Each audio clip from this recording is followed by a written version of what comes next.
Hey, what's going on? What's going on? This your boy King Lockett. I've been asked the question numerous of times of how do one prepare their mind for prison? How do you get prepared for prison? Being that I've recently done 10 years, being convicted of aggravated assault on two different accounts, and was sentenced to 20 years and actually did 10 with a deadly weapon. Guns in both cases. Now, how did I prepare my mind for prison? Well, there's no special way to prepare your mind for prison because it's not every day we wake up and decide, well, I think I'm gonna go to prison today and or tomorrow or next week, and I think I wanna study the guidelines and outlines to prison. Back in the day around '07, '07 going into '08 when I got sentenced, we didn't have YouTube and all the different outlets where one can go, experience a video like this one here and get an understanding before being sentenced. There's no military boot camp preparing for war or college that prepare you for the workforce or whatever. That's not how prison go. That's not how you prepare for prison. This is a real life, real world situation. We all commit crimes every day. We all don't get caught every day. We run red lights, we take a puff here, we take a sip there. We do our thing. But guys like myself wasn't so lucky and got caught. That's understandable. So a lot of times when we get caught, we go to county jail.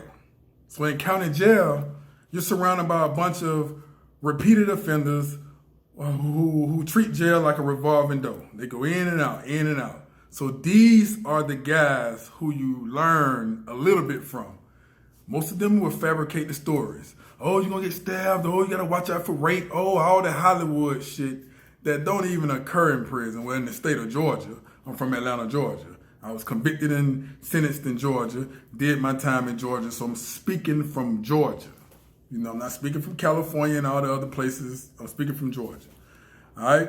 So yeah, you think about all the horror stories and all that good stuff. So usually when you're in county jail, most people in county jail who's facing a trial or some type of sentence or charges, a possible sentence, based on their charges, you're not necessarily thinking about going to prison even at that point. You think you're going to beat the case. You're super optimistic. So you're thinking that I'm going to beat my case. So the whole time I thought I was going to beat my case. Long story short, I ended up going to trial, right before trial, and I ended up, being convicted for 3 counts of aggravated assault, 2 different cases. All right? Now, at this point, when the judge said 20 years, my mind went blank. I was like, what the fuck, 20 years? I can't even see that far. I can't hear that far. So my mind was like automatically gone. Okay, I go back to the cell.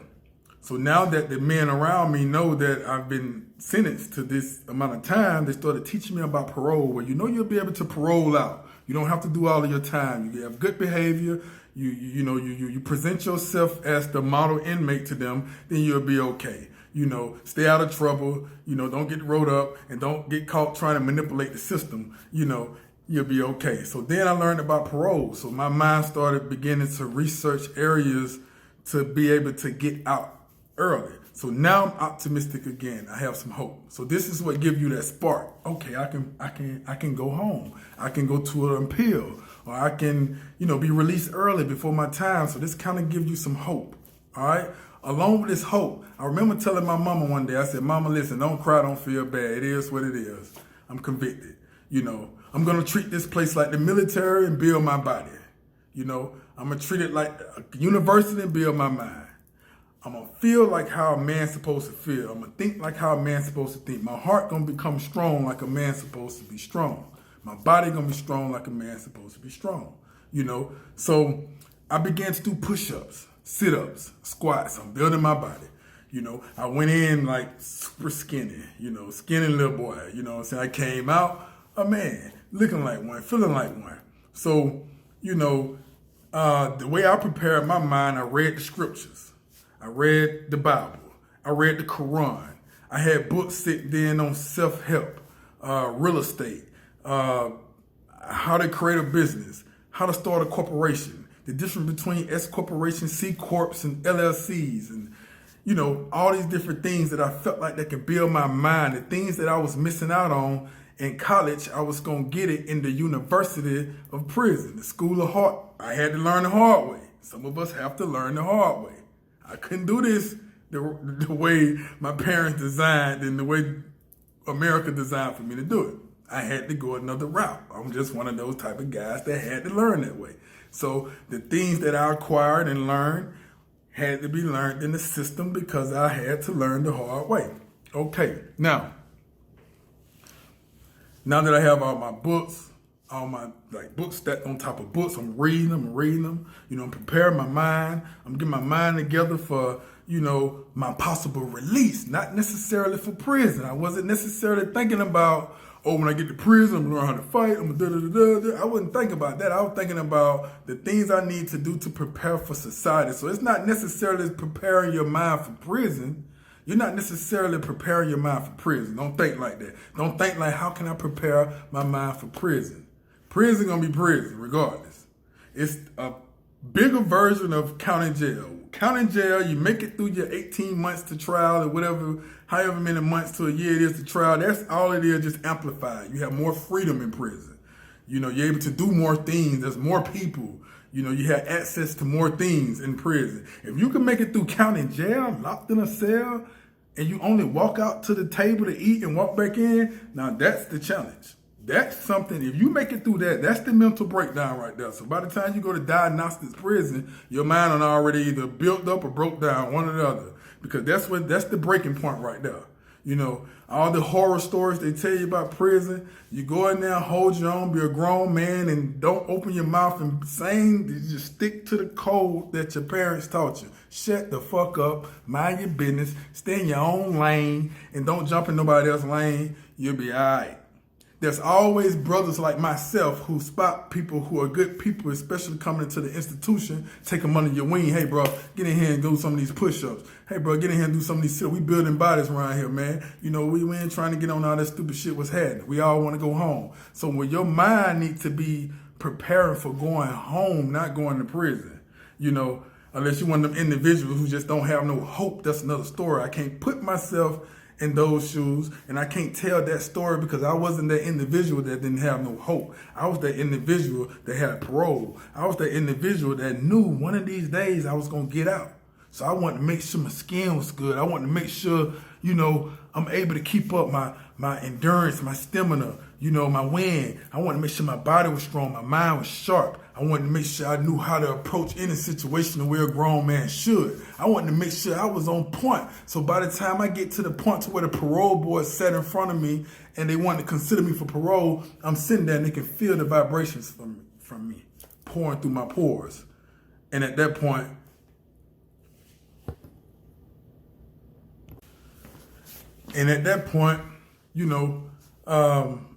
my chances at success in that area is great, So, that wasn't what I was into. I couldn't fathom what happens in prison. I couldn't think like that.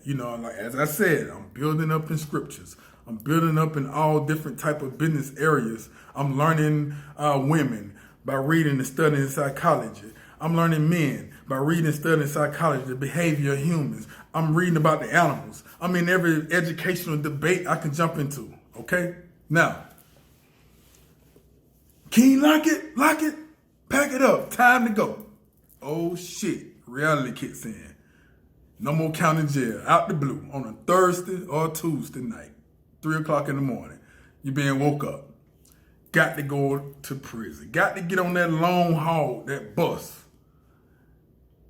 So they stripping down, taking some of my stuff, throwing it away, mistreating me and all that stuff. So now they stripping your manhood down, right? They trying to take your man. You trying to hold on to the last little dignity you have. They searching you before you leave. They searching you when you pull up to the prison gates. Stripping you down. You're in a room about 30 men, 40 men, everybody butt naked, manhood swinging, ass out. It's totally disrespectful. But I had to stand there. I had to keep my head up, keep my chest out, keep my face serious, Really, that's what it was. By that time, I made it through county jail. So at this time, now I'm focusing and being alert and just trying to watch my surroundings, because self-preservation, self-survival, self-protection is the number one law of the land. I'm going to defend myself, I'm going to protect myself, and I'm going to keep myself out of the way of any potential danger. My antenna's going to keep going, and I'm going to know to move a certain type of way. Stay out of it. It's the same code on the streets. You don't go in your neighbor's yard dipping in their business. You don't, if he arguing with it, you don't just go looking, trying to get all up in the neighbors or people in traffic. You mind your business, turn your music on, and do your thing. That's how it is in prison. You're walking down. When I walked in now, my first time in prison, I'm on a serious prison bed. This ain't no 1 year and I get out. No, this is a bed, a real bed. So I'm stepping in here, minding my business. This is what works for me. I can't speak for everybody else. You see, I got all my teeth, no scratches. Got a few scratches on my knuckles. That's about it. Nothing else. I'm good. You know what I'm saying? I'm straight. You know what I'm saying? I came out better than I went in. I went in one way. I came out amplified, magnified. You see what I'm saying? I came out 10 times better than when I went in. You see what I'm saying? So I'm telling you what works for me. I mind my business, all right? Built muscle mass in my mind, my heart. So now I can't even remember. I've been out now like right at maybe 3 years, and I can't remember the last time I've actually been angry or upset or mad or stressed. I can't even remember the last time, because I've learned how to cope with everything that happens. I learned how to deal with individuals on different individual levels. I can't even remember the last time I've been upset. You know what I'm saying? Depressed, mad, angry, worried about something. I can't even remember that, because I learned how to conquer those temptations. I did 10 years without even masturbating. You see what I'm saying? I didn't even masturbate. This works for me. I felt if I control that part or that area of me, then I would be a more controlled, well-rounded individual in life altogether. And it works for me. This is what works for me. And I believe it can work for you, So stepping into prison, Diagnostics, Jackson in Georgia. That's a level 5, I believe, 6 maximum security. That's where they got all the Brian Nichols and all these people under the ground at, But they hold diagnostics there for even guys like myself, all different crimes and different sentences in Georgia. So we go through Jackson, this is diagnostics. I went into an open dorm after being strip searched, canteen. They put the chemicals all over your body to make sure you don't have no bugs, no lice, no nothing crawling on your skin, crabs and all that other stuff. They take you through to get all your blood work done, make sure you don't have AIDS, any type of diseases, and if you do, they're gonna handle that accordingly. We went through the whole diagnostics. You are now state, I was then state property. I belong to the state. I'm like a chattel slave, goddamn. You feel what I'm saying? So that's what it is. They treat you like an animal, mule, like you're on a farm, So that is mind-boggling in itself. That just, you're being exposed to all these men, it's like, what the fuck, man? Cut your hair all off in the state of Georgia. Before I got arrested, I had long locks. Cut it all off, cut everything off. They don't care how they cut it. So all this right here is just breaking you down right here.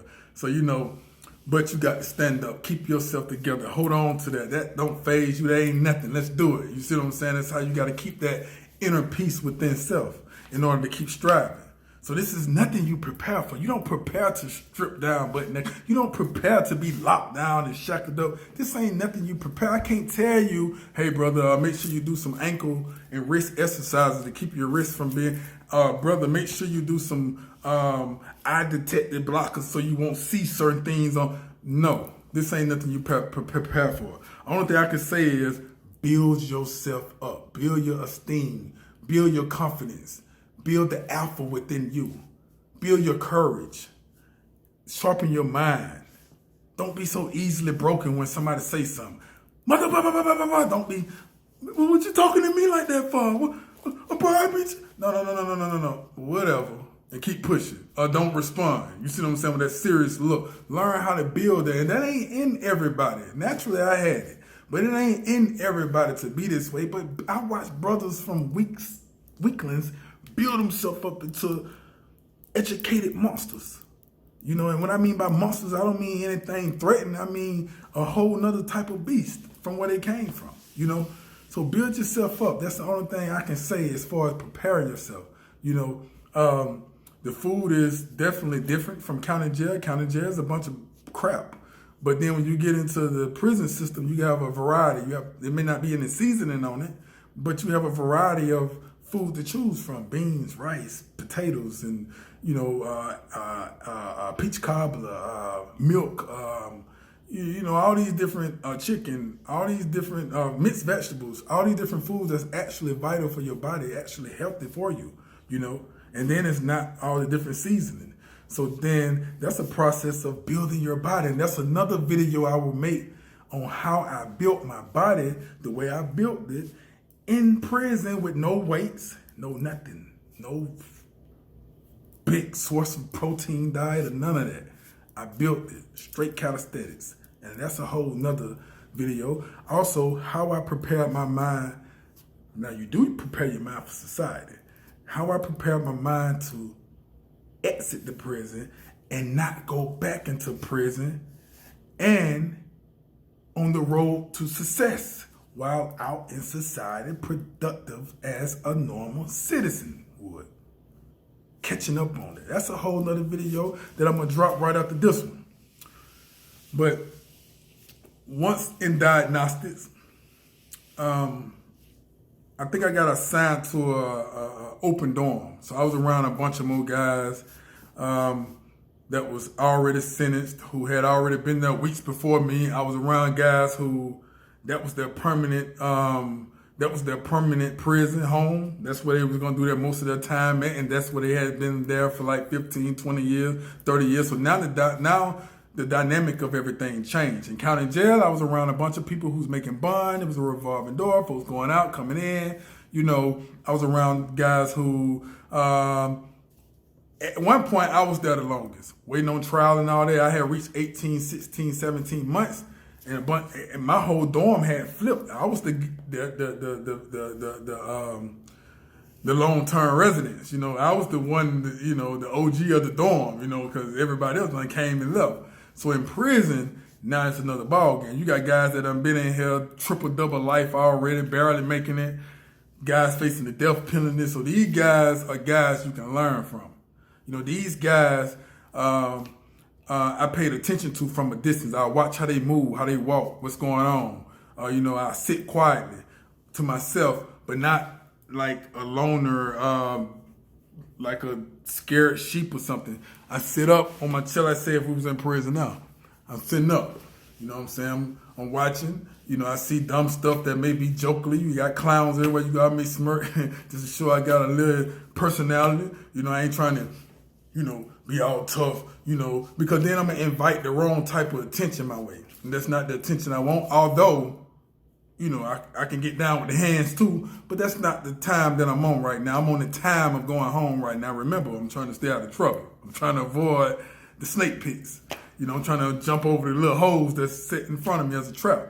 You know what I'm saying? So, sit up like a grown man, you know, watch everything. Eye contact, head up, chin up, chest back, shoulders back, chest up, you know, and just relaxing, chilling, you know. At this point, I'm in an open dorm, so I'm sitting out, you know, showing that I'm not afraid. I'm not backed up against the wall. I'm open, like, okay, Most High God, if something happens to me, then Father, it's in your hands. I'm asking you to protect me. So prayer, meditation, and all that good stuff, fasting, was necessary for me.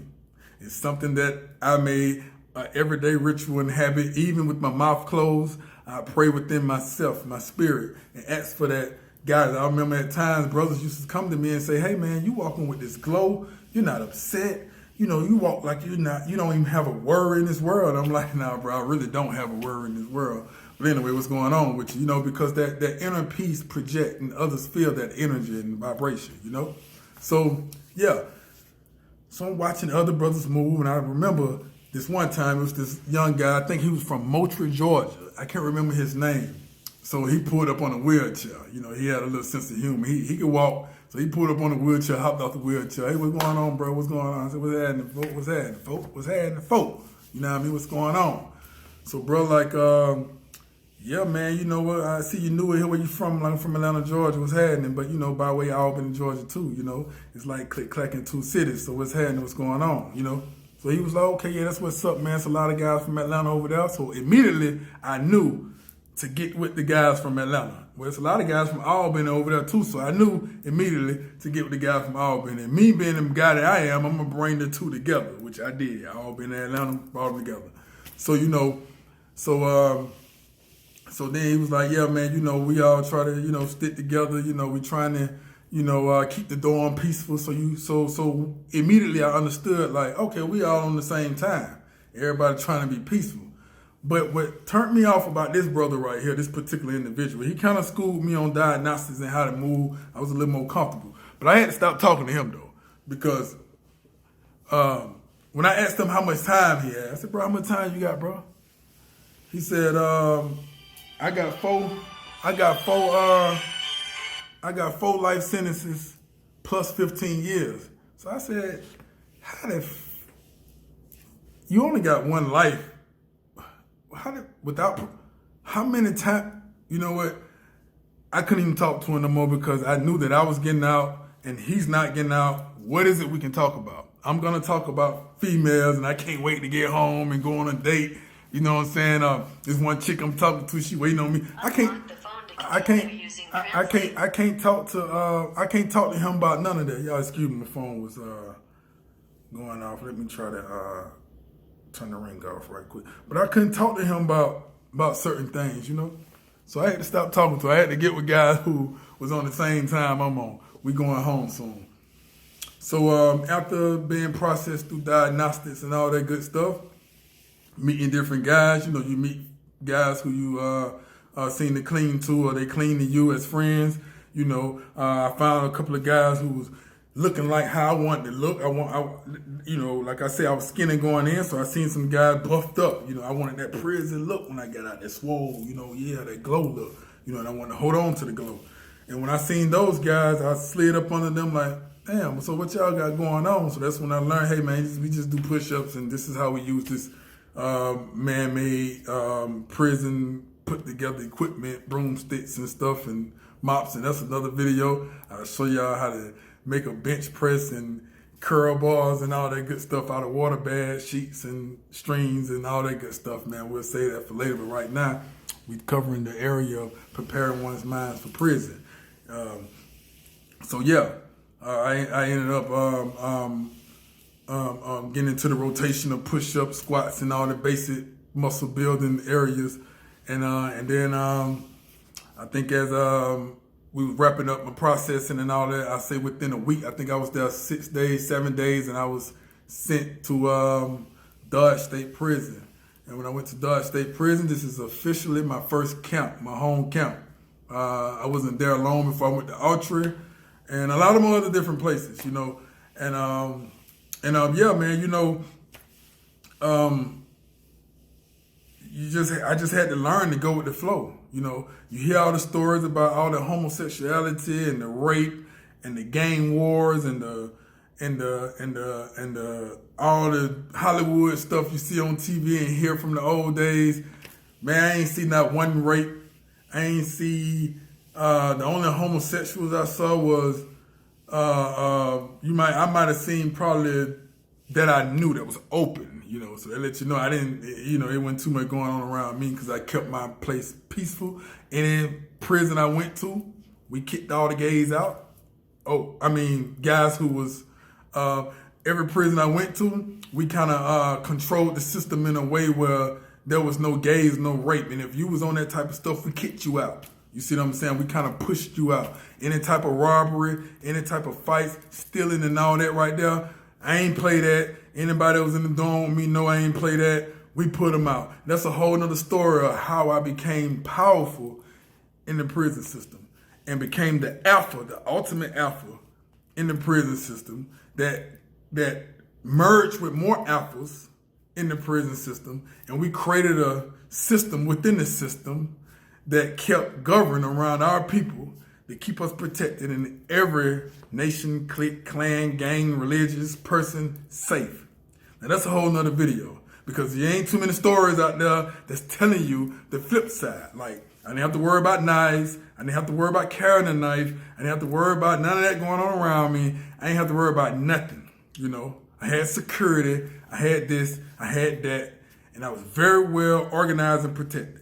You see what I'm saying? So that's a whole nother story that I'll cover later. Y'all stay tuned. But my point is, there's no special way to prepare your mind for prison. Nowadays, you can look at these videos. This video now. You can like, share, and subscribe. If you know anybody who's going to prison, who's living that fast life, who ain't listening, they need to understand that they need to understand the laws in which the crimes they are committing. So if you're out here committing armed robbery, you need to understand in the state of Georgia, that's unparolable. That's considered a 5 deadly sin, 7 deadly sin. You know, there are 7 crimes you commit, and we'll cover that in another video. But armed robbery is one of them. You will not get parole until after you serve 10 years. So if you're out there robbing and home invading, please understand this, young brothers and young sisters. Know the law. This is how you prepare your mind for prison, okay? This is one way to prepare your mind for prison. If you commit a crime, already prepare your mind for what if this goes sour or go left. Or what if this don't go the way I planned to go? Because we can plan to go pull a kick door or rob somebody, but things may change. You may run up and try to rob a real gorilla, and he'll rather die than let you rob him. And that's what'll happen. Now you got a murderer and a robber on your hands. Armed robbery / murder. That's 2 of the deadly sins. That's a life sentence. They're going to give you a life sentence, you know, especially if you have any other type of dirt on your background. So this is how you prepare your mind. You understand the type of crime and the law behind the crime, the time behind the crime, what parole gonna do behind the crime, who gonna send you money, who gonna come visit you. This is how you prepare your mind, because everything ain't always shaped out the way it seems. You see what I'm saying? Everything ain't always shaped out the way it may seem so pretty to just run up and just do this trouble, and you find out the hard way, like I had to do. I had to learn the hard way. You see what I'm saying? And you don't have to learn the hard way. Just stop your crime, stop what you're doing. But if you got to go do time right now, if you know someone right now, you watching this video, and someone has been sentenced or they're on the run, and there's a 90% chance or a 51% chance that they may get sentenced and convicted, then you may want them to watch this video. You may want them to ask any questions in the comment column. I will read the questions. This is a very sensitive topic to me. You know, I'm actually sitting down, relaxed, trying to talk to you guys. I will look at each and every comment, and I will respond with a video for each and every comment so that you will understand, because I did the time. Recently. I just did the time, you know, recently. And I have a plethora of stories and many different situations to talk about. So on this topic right here, how do ones prepare their mind for prison? You don't prepare your mind for prison. You prepare your mind to be released from prison. You prepare your mind to impress the system enough in order for them to grant you some type of early release and parole. By remaining out of trouble, conditioning yourself, studying and taking classes, and staying out of trouble. That's how you prepare your mind for prison. You know, you understand these days that YouTube is out. You watch a YouTube video. Prepare yourself that way. But most of us can't tell you exactly how to prepare your mind. We can only share stories with you and tell you how to move and what we did and what we witnessed that was successful for us. That's all we can do. That's all we can provide. So if you hear somebody saying, hey man, read this check right here and understand that, boy, they just bluffing and trying to put some content out and just reaching. You see what I'm saying? Reaching. You know what I'm saying? And there's no sophisticated way to do this. Organized, systematic way to do this. No. Stay your ass out of trouble. That's the best way to do this. You see what I'm saying? Stay out of trouble. And if you got to go to the chain gang, watch the video. Prepare your mind, prepare your heart, prepare your body. Mind your fucking business. Stay out of everybody else's business. You see what I'm saying? Watch your mouth. Control your emotions. You see what I'm saying? Don't just start popping off because you're going to have to back that shit up if you do. Just keep your mouth closed. Think to help others. But don't be too stupid doing so because you could be taken advantage of. So just stay out of the way. Connect with those who relates to you because not everybody in prison bad people. Some people just made mistakes like myself. A poor decision caused my life to change for a few years. You see what I'm saying? The core person is still there. I'm still a good person on the inside. So when I went in, that's what I projected. You know, I was trying to keep everything good. That's what I did. I didn't try. You see what I'm saying? So, hey, I hope I covered a bunch of areas as far as this one little topic. I can't wait to drop the next YouTube video. This is my first video. I didn't take notes. I'm just going off the dome, so I'm probably rambling. I'm going to start taking notes. You see what I'm saying? Get in the habit of writing PowerPoint, putting together PowerPoints, you know. I will also share a video of how it feels to be released for the first time and, you know, the different challenges I went through with relationships and, you know, how to maintain your children while you're in prison, you know, how to raise them from prison, you know, how to manage and cope with society, being a convicted felon in these job situations that won't hire you. They say they're not looking at the felon on the application, but that's a damn lie. You know what I'm saying? A whole lot of stuff, man. You know, how to become an entrepreneurship, how to stay afloat, how to stay out of the way, how to change with the culture and the traditions and the environment as it changed. In 10 years, everything changed, you know, so I had to learn how to cope with that and switch without being institutionalized or post-prison traumatic syndrome and walking around like, oh shit, you know. So we will cover all those areas. This is what I want you to do. Like, share, and subscribe to this YouTube channel. Pay attention to this video. Anything else you want to know, put it in the comment column. For those of you who have been in prison, you got something you want to add on. Do it now. Click like, hit share it. Let's go. Let's talk. Let's build. Let's teach. Ask your question. I'm going to answer your question in a video. Peace. This your boy King Lockett. Stay strong. Stay focused. I'm out.